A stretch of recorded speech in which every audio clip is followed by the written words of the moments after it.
Capital zone. என்னுடைய friends நிறைய பேர் கால் பண்ணியிருந்தாங்க. அவங்க எல்லாருமே 9000 புட் அண்ட் 10,000 புட் அந்த மாதிரி நிறையா செல் பண்ணியிருந்தாங்க. இப்போ மார்க்கெட் நல்லா கரெக்டாகி கீழே வந்து விட்டு அவங்களுடைய புட் ஆப்ஷன்ஸ் எல்லாமே இந்தி மணி போயிடுச்சு. இப்போது அதில் எல்லாருமே லாஸ் புக் பண்ணணும்னு நினைக்கிறாங்க.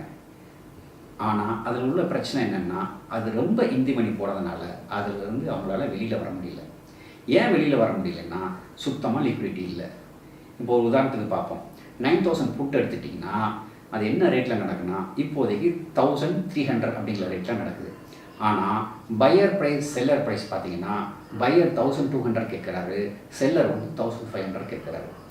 ஆக மொத்தம் இந்த ட்ரேட்லேருந்து அவங்க வெளியில் வரணும்னா ₹300 ஸ்லிப்பேஜஸை காம்ப்ரமைஸ் பண்ணிவிட்டு எல்லாம் அவங்க வெளியில் வரணும். அதனால் ஜெகன் உங்கள்கிட்ட வேறு ஏதாவது சொல்யூஷன் இருக்கான்னு கேட்டாங்க.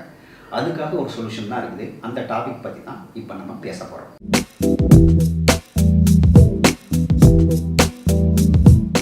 இன்றைக்கி நம்ம பார்க்க போகிற டாபிக் பார்த்திங்கன்னா சிந்தட்டிக் எக்ஸிட். இதை பற்றி நம்ம முழுமையாக பார்க்குறதுக்கு முன்னாடி நம்மளுடைய கேபிட்டல் ஜோன் சேனலில் சப்ஸ்கிரைப் பண்ணுங்கள் அண்ட் பெல் ஐக்கானை ப்ரெஸ் பண்ணுங்கள். இந்த ஸ்ட்ராட்டஜிக்கு ஒரு டிஸ்க்ளைமர் இருக்குது. இந்த ஸ்ட்ராட்டஜி சிந்தட்டிக் எக்ஸிட்டாக இருந்தாலும் நீங்கள் சொந்தமாக இந்த ஸ்ட்ராட்டஜியில் உள்ள ப்ராஃபிட் லாஸ் அனலைஸ் பண்ணி உங்கள் முடிவுகளை சொந்தமாக நீங்கள் எடுங்க. சிந்தட்டிக் எக்ஸிட் அப்படின்னா என்னங்க அப்படின்னு பார்த்தீங்கன்னா, இப்போ ஏ அப்படிங்கிற பொசிஷனை நீங்கள் க்ளோஸ் பண்ணணும்னு வச்சுக்கோங்க. ஆனால் ஏங்கிற பொசிஷனை உங்களால் க்ளோஸ் பண்ண முடியல. அதுக்கு பதிலாக நான் என்ன சொல்கிறேன்னா, பிசி அப்படிங்கிற இன்னொரு 2 பொசிஷன் நீங்கள் க்ரியேட் பண்ணி அப்படின்னு சொன்னோம்னா இந்த ஏ ஆட்டோமேட்டிக்காக க்ளோஸ் பண்ண மாதிரி ஆயிருங்க. இதுக்கு பேர் தாங்க சிந்தட்டிக் எக்ஸிட். அதாவது ஆர்டிஃபிஷியலாக ஒரு பொசிஷனை எக்ஸிட் பண்ணுறது. இப்போது இந்த ஸ்ட்ராட்டஜியை ஒரு எக்ஸாம்பிளோட டீட்டெயிலாக பார்த்துக்கலாம். நிஃப்டி 9000 இருக்கும்போது நீங்கள் 9000 புட்டை செல் பண்ணுறீங்க. அதோட ரேட்டு வந்து பார்த்தீங்கன்னா ₹600 இருக்குது. மார்க்கெட் கொஞ்சம் கொஞ்சமாக கீழே வந்துடுது. 10 நாள் கழித்து பார்த்தீங்கன்னா மார்க்கெட் 8000 வந்துடுது. அப்போது உங்கள் ஆப்ஷன் வந்து இந்தி மணி போயிருக்கும். அதோட ரேட்டு இப்போது 1500 இருக்குது, ₹1500 இருக்குது. இப்போது 9000 புட்டு நீங்கள் எக்ஸிட் பண்ணணும். ஆனால் அது ரொம்பவே இல்லிக்விட் ஆயிடுச்சு.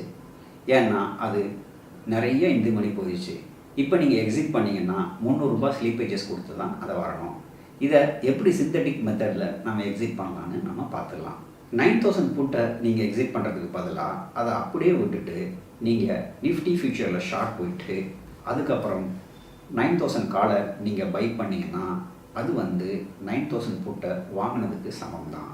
இந்த 2 ட்ரேடையும், அதாவது நிஃப்டி ஃபியூச்சரில் ஷார்ட் அடித்தது அப்புறம் நீங்கள் 9000 காலை பை பண்ணது அப்படியே நீங்கள் எக்ஸ்பைரி வர வச்சுருந்தீங்கன்னா இந்த ட்ரேடு எந்த ஸ்லீப்பேஜஸ் இல்லாமல் நீங்கள் வெளியில் வந்துடலாம். நீங்கள் மறுபடியும் கேள்வி கேட்கலாம், நிஃப்டி ஃபியூச்சர் இல்லிக்விட் ஆகாதா, 9000 கால் இல்லிக்விட் ஆகாதா அப்படின்னு கேட்கலாம். நிஃப்டி ஃபியூச்சர் எப்போவுமே கரண்ட் மார்க்கெட் ப்ரைஸில் நடக்கிறதுனால அது லிக்விடாக தான் இருக்கும். அது மட்டும் இல்லாமல் 9000 காலுங்கிறது அவுட் ஆஃப் த மணியாக இருக்கிறதுனால அதுவும் லிக்விடாக தான் இருக்கும். இந்த கரண்ட் மார்க்கெட் கண்டிஷனுக்கு இந்த வீடியோ உங்களுக்கு யூஸ்ஃபுல்லாக இருந்திருக்குன்னு நான் நம்புகிறேன். நீங்கள் பண்ண வேண்டியதெல்லாம் கேபிட்டல் ஜோன் சேனலுக்கு சப்ஸ்கிரைப் பண்ணுங்கள் அண்ட் பெல் ஐக்கானை ப்ரெஸ் பண்ணுங்கள். இன்னொரு அருமையான வீடியோவில் மறுபடியும் உங்களை வந்து சந்திக்கிறேன்.